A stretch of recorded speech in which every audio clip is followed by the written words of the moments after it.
மக்களே, வரலாற்றில் வாழும் மொழிகள் பல. ஆனால் 2000 ஆண்டுகளுக்கு மேலாக வரலாறாகவே வாழும் ஒரே மொழி நம் தாய்மொழியான தமிழ் மொழி.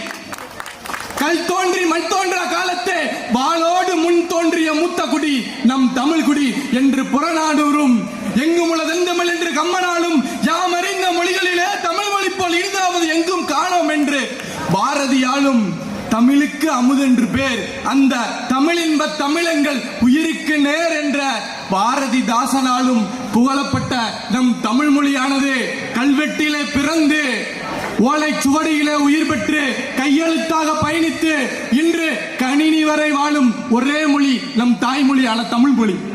அத்தகைய மொழியை அழிக்க நினைத்தவர்களுக்கு மத்தியில் தங்களையே அழித்துக் கொண்டு தமிழ் மொழியை வாழச் செய்தவர்களுக்கு வீர வணக்க நாள் இன்று.